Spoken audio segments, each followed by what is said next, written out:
The pretend date. The golden light of the evening sun filtered through the tall windows of the riverside restaurant, casting warm shadows across the polished wood and leather chairs. Emma Carter stood near the entrance, her hands smoothing nervously over her light blue uniform. She had been a waitress here for 3 years, working hard to save money while taking nursing classes at night. The restaurant was elegant and expensive, frequented by the city's wealthy businesspeople and socialites. Tonight, the dining room buzzed with quiet conversation and the soft clink of crystal glasses. Emma moved between tables with practiced grace, but her mind was elsewhere. In 2 hours, her family reunion would begin at this very restaurant. Her mother had reserved the entire back section for the Carter family gathering. Emma loved her family, but there was one problem. For the past 6 months, she had been telling them about her boyfriend, a successful businessman named James. She had invented him during a phone call with her mother, tired of the endless questions about why she was still single at 28. One small lie had grown into a complicated story, and now her entire family expected to meet James tonight. But James didn't exist. Emma felt her stomach twist with anxiety as she carried a tray of drinks to table 7. She had thought about confessing the truth a dozen times, but every time she imagined her mother's disappointed face and her sister's knowing smirk, she couldn't do it. Her cousin Melissa had gotten engaged last month and wouldn't stop talking about it. Emma had felt so small, so behind in life. "Excuse me, miss?" Emma turned to find a man standing near the bar. He was tall and handsome, dressed in an impeccably tailored charcoal suit. His dark hair was perfectly styled, and he wore a watch that probably cost more than Emma's car. Despite his expensive appearance, his eyes looked kind, if a bit tired. "Yes, sir? Can I help you?" Emma asked professionally. "I have a reservation under Turner. Alexander Turner." Emma checked her tablet and nodded. "Of course, Mr. Turner. Right this way." She led him to a quiet table by the window, where the city lights were beginning to twinkle as evening deepened. As she handed him the menu, she noticed he glanced around the restaurant with an expression that seemed almost sad. "Will anyone be joining you tonight?" Emma asked gently. Alexander shook his head. "No, just me." As usual, there was something in his voice that made Emma pause. Despite his obvious wealth and success, he seemed lonely. She recognized that feeling. Before she could stop herself, she said, "The salmon is excellent tonight, and the chocolate torte is the best dessert in the city." Alexander looked up at her and smiled, a real smile that softened his entire face. "Thank you. I'll remember that." Emma returned to her work, but she found herself glancing toward Alexander's table throughout the evening. He ate slowly, reading something on his phone, occasionally looking out the window. He seemed lost in thought. An hour later, Emma's manager approached her. "Emma, your family is starting to arrive. They're setting up in the back section. You can take your break in about 15 minutes. Emma's heart sank. 15 minutes. In 15 minutes, she would have to face her family without a fake boyfriend. The humiliation would be unbearable. She was clearing a nearby table when she heard a child's voice. "Daddy, there you are." Emma turned to see 3 little blonde girls rushing toward Alexander Turner's table. She recognized them immediately. Lily, Sophie, and Grace, the triplets from Montgomery General Hospital, where she volunteered on weekends. They had been her patients just a month ago. Alexander stood up, his face transforming with joy as he hugged his daughters. "Hello, my sweethearts. Did you have fun with Mrs. Henderson?" "Yes, but we missed you," Grace said, hugging his waist. Then Lily spotted Emma. "Nurse Emma, it's you." The 3 girls ran over to her, their faces bright with excitement. Emma knelt down to hug them, her heart warming. "Hello, girls. How wonderful to see you here. We're having dinner with Daddy," Sophie explained. "He promised to leave work early tonight." Alexander walked over, surprise evident on his face. "You know my daughters?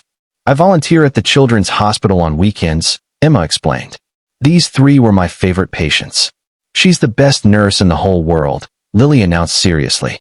Alexander's expression softened even more. "Then I owe you a debt of gratitude. These girls are my entire world." Emma felt something flutter in her chest. This wealthy, handsome CEO was also a devoted single father.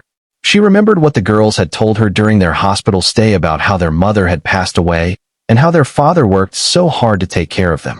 "Nurse Emma, will you have dinner with us?" Grace asked hopefully. "Oh, I'm working, sweetheart. But thank you. Actually, Alexander said slowly. I wanted to thank you properly for taking such good care of my daughters. Perhaps you could join us when you're on break? Before Emma could answer, her manager appeared. Emma, your family is asking for you. It's time for your break. Emma felt the panic return. Her family. James. The lie that was about to unravel in front of everyone she loved. The words came out before she could stop them. Mr. Turner, I know this is incredibly inappropriate, and you can absolutely say no, but I need to ask you the strangest favor. Alexander raised an eyebrow, curious. Yes. Emma took a deep breath. My family reunion is happening in the back section right now. I told them I had a boyfriend, but I don't. I invented him because I was tired of being pitted. They're expecting to meet him tonight, and I'm about to be completely humiliated. So I'm asking you, could you possibly pretend to be my date? Just for an hour? The words hung in the air between them. Emma immediately regretted them. What was she thinking? This was a successful CEO, a complete stranger. He would think she was insane. But Alexander didn't look shocked or offended. Instead, he smiled. A pretend date? I know it's crazy. I'm sorry. Forget I asked. What do you think, girls? Alexander asked his daughters. Should I help nurse Emma? The triplets giggled and nodded enthusiastically. Yes, Daddy. It'll be fun. Alexander looked back at Emma. I'll do it on one condition. After this, you join us for a real dinner. Not pretend. Just you and me and 3 very excited chaperones. Emma felt her cheeks warm. Really? I've been eating alone for 2 years. It would be nice to have dinner with someone who makes my daughters smile like you do. 20 minutes later, Emma walked into the back section of the restaurant with Alexander beside her. Her mother spotted them immediately, her eyes widening at the handsome man in the expensive suit. Everyone, this is Alexander, Emma said, her voice steadier than she felt. Alexander, this is my family. What followed was a whirlwind of introductions and questions. Alexander was charming and gracious, answering her family's inquiries with ease. He spoke about his work, his daughters, and how he had met Emma. He wove the truth and fiction together so smoothly that even Emma almost believed it. Her mother pulled her aside at one point, eyes shining. Emma, he's wonderful. And the way he looks at you. Emma glanced back at Alexander, who was talking with her father. Lily, Sophie, and Grace had joined the gathering and were showing Emma's younger cousins some kind of card game. Alexander caught her eye and winked. Something shifted in Emma's chest. This had started as a pretend date, but the warmth in Alexander's eyes felt real. When the reunion finally ended, Emma walked Alexander and the girls to the parking lot. The night air was cool and fresh, full of possibility. Thank you, Emma said softly. You didn't have to do that. I wanted to, Alexander replied. He glanced at his daughters, who were giggling together a few feet away. Can I be honest with you? Please. I've been lonely for a very long time. I buried myself in work after my wife died because I didn't know how to let anyone in again. But tonight, pretending to be your boyfriend, seeing my daughters so happy, talking with your kind family, I remembered what it felt like to be part of something, to connect with someone. Emma felt tears prick her eyes. I've been lonely too. I work all the time, between the restaurant and nursing school and volunteering. I invented a boyfriend because I was tired of feeling like I was failing at life. Alexander took her hand gently. You're not failing. You're one of the most remarkable women I've ever met. You work 3 jobs, you're kind to strangers, and my daughters adore you. So about that real dinner, Emma said, smiling through her tears. When did you have in mind? Tomorrow night? Same restaurant, same table. But this time, no pretending. Emma nodded. No pretending. Alexander leaned closer, his voice dropping to a whisper. And Emma, I have to confess something. Tonight might have started as pretend, but somewhere between introducing me to your father and watching you laugh with my daughters, it became real for me. Very real. Emma's breath caught. For me too. The triplets chose that moment to run over, each grabbing one of Emma's hands. You're coming to dinner tomorrow, right? Sophie asked. You have to, Lily insisted. Daddy's been smiling all night. He never smiles like that. Grace looked between Emma and her father with wise 6-year-old eyes. Are you going to be our friend? A real friend? Emma knelt down to meet their gazes. I would love to be your real friend. Maybe more than a friend? Lily asked hopefully. Alexander laughed and scooped his daughters up. Let's not get ahead of ourselves, girls. But yes, maybe more than friends. Someday. As Emma watched them drive away, Alexander's car disappearing into the city lights, She felt something she hadn't felt in years. Hope. Real, genuine hope for the future. The next evening, Emma arrived at the Riverside restaurant wearing a soft blue dress instead of her uniform. Alexander was already there, waiting at the same table by the window. The triplets sat beside him, dressed in their prettiest dresses, grinning with excitement. "You came," Alexander said, standing as she approached. "I promised I would. No more pretending, remember?"